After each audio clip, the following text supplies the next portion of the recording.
அப்போஸ்தலனாகிய பவுல் ஊழியம் செய்து கொண்டு வந்தார். காடு மேடு என்று சொல்லி, கப்பல் பிரயாணம் என்று சொல்லி அநேக இடங்களிலே ஆண்டவருடைய ஊழியத்தை இந்த அப்போஸ்தலனாகிய பவுல் செய்து கொண்டு வந்தார்.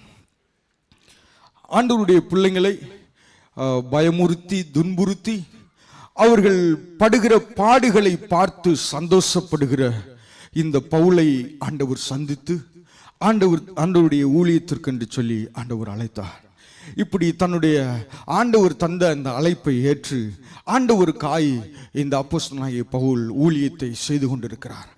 அவர் போகாத இடமில்ல, எல்லா கிராமம் எல்லா தெரு வீதிகள் எல்லாவற்றிலும் சென்று ஆண்டவரை மகிமைப்படுத்தி ஆண்டவருக்காய் ஆத்துமாவை ஆதாயப்படுத்தி கொண்டிருந்தார்.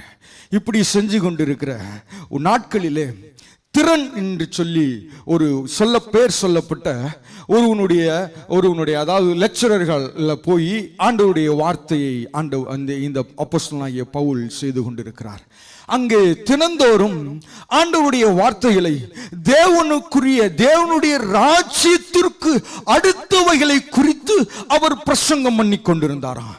இப்படி 3 மாதம் காலம் அளவும் இங்கே இந்த திறன் என்கிற சொல்லப்படுகிறவனுடைய அந்த பாடக சாலையிலே ஆண்டவருடைய வார்த்தையை பிரசங்கித்துக் கொண்டிருந்தார்.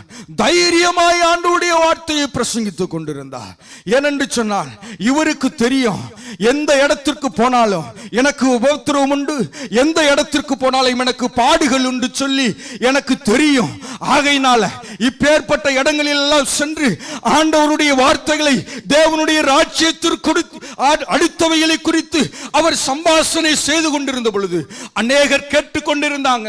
அந்த கூட்டத்தில் திரள் கூட்டமான ஜனம் கேட்டுக்கொண்டிருந்தது. ஆண்டவருடைய வார்த்தையை கேட்டுக்கொண்டிருந்தார்கள். எப்படி நாம் ஒவ்வொரு புதன்களையும் ஆண்டவருடைய வார்த்தையை கேட்கிறோமோ, எப்படி ஒவ்வொரு வெள்ளிக்கிழமையும் சத்தியத்தை நாம கேட்டுக்கொண்டிருக்கிறோமோ, அதே போல இந்த திறன் என்கின்ற சொல்லுகிறதான இந்த இவனுடைய பாடக சாலையிலே ஒவ்வொரு நாளும் தேவனுடைய வசனத்தை கேட்டுக்கொண்டிருந்தாங்க. ஒவ்வொரு நாளும் ஆண்டவருடைய ராஜ்யத்திற்கு அடுத்தவைகளை குறித்து சம்பாஷணை பண்ணி கொண்டிருந்தாங்க. ஒருவரோடு ஒருவர் பேசிக் கொள்வார்கள், ஒருவரோடு ஒருவர் வேதத்தை குறித்து தியானித்துக் கொள்வார்கள். இப்படி அவர்கள் தியானித்துக் கொண்டிருக்கிற சூழ்நிலையில ஆண்டவர் பவுலின் கைகளினாலே பெரிய அற்புதங்களை செய்தார் என்று சொல்லி வேதம் சொல்லுகிறது. ஆண்டவர் பவுலை கொண்டு பெரிய காரியங்களை செய்தார். பவுலின் கைகளை கொண்டு அநேக அற்புதங்களை ஆண்டவர் நிறைவேற்றினார். இப்படி நிறைவேற்றி கொண்டிருந்த அந்த நாட்களிலே அந்த பவுலின் உருமால்களை எடுத்து கொண்டு வந்து வீதிகளில் இருக்கிறவர்கள் மேலும் அந்த பாடக சாலையிலே சம்பாஷணை பண்ணி கொண்டிருக்கிற அந்த எல்லார்கள் மேலும் என்ன செய்வாங்களாம், இந்த பவுலினுடைய உருமால்களை போடுவாங்க. அப்பொழுது யாரெல்லாம் வியாதியஸ்தராய் இருக்கிறார்களோ, யாரெல்லாம் பலவீனமாய் இருக்கிறாங்களோ, யாரெல்லாம் பிசாசுல பிடிக்கப்பட்டு இருக்கிறாங்களோ, இவங்க மேல் இருக்கிற எல்லா பிசாசுகளும் ஓடும். இவங்க மேல் இருக்கிற எல்லா பொல்லாத ஆவிகளும் ஓடும். அவனுடைய கச்சையை கொண்டு வருவாங்க. இப்பேற்பட்ட ஊழியக்காரனுடைய கச்சை என் மேல படணும்னு சொல்லி எப்பேற்பட்ட பல பெரிய ஜனங்களும் கூட பல ஊர்களிலும் இருந்து இந்த பாடக சாலைக்கு திரண்டு வந்திருக்கிறாங்க. அநேகர் அற்புதங்களை பெற்றுக்கொண்டு புதன்கிழமை சாயங்காலம் போறதை போல போறாங்க. அநேகர் அற்புதத்தை பெற்றுக்கொண்டு வெள்ளிக்கிழமை சாயங்காலம் போறதை போல போறாங்க. இப்படி அற்புதத்தை பெற்றுக்கொண்டு ஜனம் இந்த பாடக சாலையை விட்டு வெளியே போய் கொண்டிருக்கிறது. இந்த பாடக சாலைக்குள்ளே அநேகர் வருகிறார்கள், சுகத்தை பெறுகிறார்கள். இந்த பாடக சாலைகளுக்குள்ளே அநேக பிசாசுகள் ஓடுகிறது. எல்லாம் வர்றாங்க, சுகத்தை பெறாங்க, போயிடுறாங்க. எல்லாம் வர்றாங்க, ஆண்டவரை ஆராதிக்கிறாங்க, போயிடுறாங்க. எல்லாரும் வர்றாங்க, ஆண்டவருக்கு நன்றி சொல்லாங்க, போயிடுறாங்க. எல்லாருடைய மேலும் ஆண்டவருடைய வல்லமை இவனுடைய உருமால்களில் இருந்தும் இவனுடைய கச்சையிலிருந்தும் புறப்பட்டு போனது. அன்றைக்கு புறப்பட்டு போனதை போலவே இன்றும் ஆண்டவரை ஆராதிக்கிற ஒவ்வொரு ஸ்தலத்திலிருந்தும் தேவ வல்லமை புறப்பட்டு போய் கொண்டிருக்கிறது. அன்றைக்கு புறப்பட்டு போன பொழுது அநேகர் சுகத்தை பெற்றுக் கொண்டார்கள் அல்லவா, அநேகர் அற்புதத்தை பெற்றுக் கொண்டார்கள் அல்லவா. அதே போல அந்த கூட்டத்திற்குள்ள ஒரு நாள் இதற்கு முன்பதா இல்லாதபடி ஒரு நாள் மந்திரவாத கூட்டம் அந்த பாடகசாலைக்குள்ளாய் வந்தது. இந்நாள் வரைக்கும் வேறொரு கூட்டம் இருந்துச்சு. அன்றைக்கு பவுலின் கைகளினாலே அற்புதத்தை செய்து கொண்டிருந்த அந்த நாளிலே ஒரு மந்திரவாத கூட்டத்தை ஆண்டவர் உள்ளே கொண்டு வந்தார். இந்த மந்திரவாத கூட்டம் இதற்கு முன்பதாய் சுகத்தை பெற்றுக் கொண்டு போன கூட்டத்தை போல அல்ல, இதற்கு முன்பதாய் ஆசீர்வாதத்தை பெற்றுக்கொண்ட கூட்டத்தை போல அல்ல. இந்த மந்திரவாத கூட்டம் நமக்கு நல்லா தெரியும். அவங்க தங்களுடைய தெய்வத்தை வழிபடுவதில் ரொம்ப பயபக்தியாயிருக்கிற அந்த மந்திரவாத கூட்டத்தின் மேல் ஒரு நாள் இந்த பவுலினுடைய கச்சையிலிருந்து தேவனுடைய வல்லமை புறப்பட்டு போனது.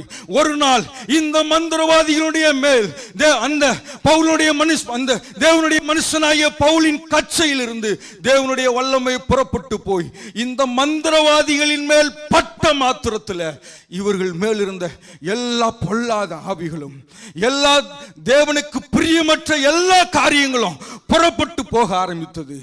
ஆனால் இவர்கள் செய்த காரியம் என்ன தெரியுமா? வீட்டுக்கு போனாங்க. வீட்டுக்கு போய் இந்த மந்திரவாத கூட்டம் பெரிய பெரிய மந்திர சூனியங்களை செய்து கொண்டிருந்த கூட்டம். ஆண்டவர் எங்களுக்கு விடுதலை கொடுத்தாரு. பாடகசாலைக்கு போனேன். அங்கே எனக்கு அற்புதம் கிடைச்சிச்சு. இந்நாள் வரைக்கும் எனக்குள்ள மந்திரம் செய்கிற ஆவி என்னை பிடிச்சிருந்துச்சு. நான் அதுல பீடிக்கப்பட்டிருந்தேன். இன்னைக்கு ஆண்டவர் எனக்கு விடுதலை கொடுத்துட்டாரு. நான் சுகம் பெற்றுட்டேன்.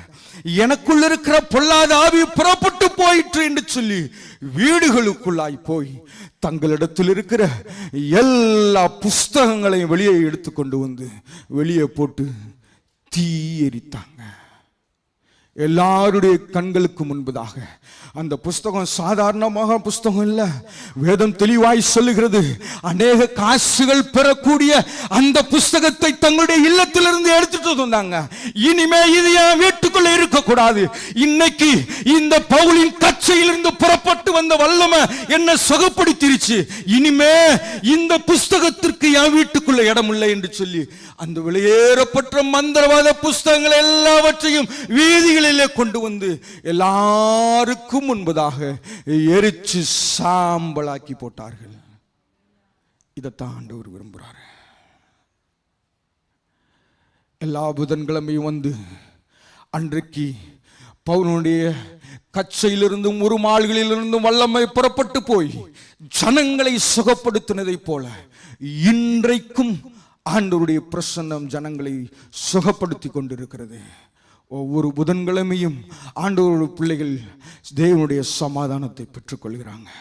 அங்கிருந்து வரும் பொழுது நம்ம சொல்லுவோம் இல்லையா, ஆண்டவரே வந்த பொழுது வந்தது மாதிரி திரும்பி போகும் பொழுது நாங்கள் போகக்கூடாது, ஆசீர்வாதத்தை பெற்றவர்களாய் திரும்பி போக வேண்டும் என்று சொல்லி நம்ம தானே சொல்லுகிறோம்.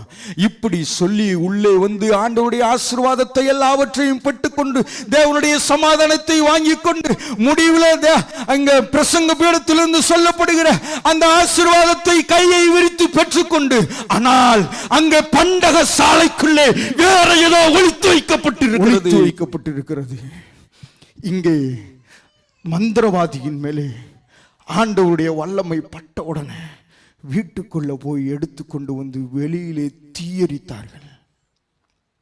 ஆண்டவர் என்னைக்கு யான்ட்டையும் தான் விரும்புறாரு. எத்தனை ஜனம் சத்து போச்சு, எனக்கு ஜீவனை தந்தாரு.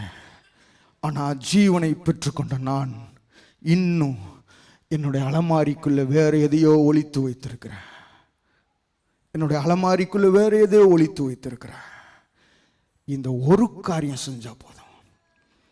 உனக்காய் கல்வாரி சிலுவையில் எல்லாவற்றையும் செஞ்சேன் இல்லையா, அந்த மந்திரவாதி செஞ்சது மாதிரி ஒன்ட்டு இருக்கிற பொல்லாத ஆவி புதன்கிழமை சாயங்காலம் போச்சுதான், வெள்ளிக்கிழமை சாயங்காலம் என்கிட்ட இருந்து போச்சுதான். ஆனால் அந்த ரூட்டை இன்னும் வெளியே எடுத்து போடலை. நான் இன்னும் என் வீட்டுக்குள்ளே தான் இருக்குது, இன்னும் என் மொபைலில் தான் இருக்குது, இன்னும் என் குடும்பத்துக்குள்ளே தான் இருக்குது. வெளியே எடுத்து போட மனசு இல்லை. எனக்கா இந்த ஒரு காரியத்தை செய்வாயானால்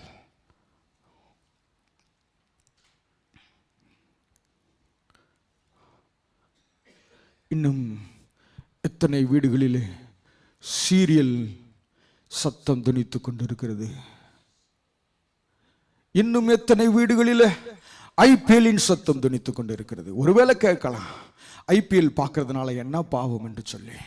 ஜனம் கொத்து கொத்தாய் தேவனுடைய சத்தத்தை கேட்காமல் சத்து கொண்டிருக்கிற சூழ்நிலை எனக்கு ஏன் ஐபிஎல், எனக்கு ஏன் சீரியல்?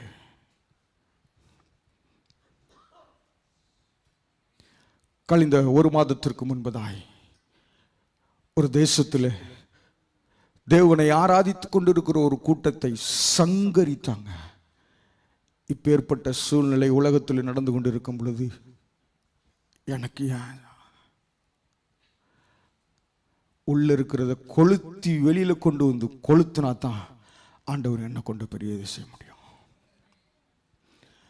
இல்லை அப்படின்னா ஒவ்வொரு புதங்களையும் உள்ள வரும்போது, ஆண்டவரே நான் உள்ள வந்தது மாதிரி வெளியே போகக்கூடாது, ஒவ்வொரு வாரமும் இதுதான் நடக்கும், இந்த ரூட்டை எடுத்து நான் வெளியே போறதுக்கு தான் ஆண்டவர் என்கிட்ட விரும்புகிறாரு. எத்தனை குடும்பத்தில் புருஷனும் மனைவியுமாய் சேர்ந்து ஆபாச படத்தை பார்த்து கொண்டிருக்கிறோம்.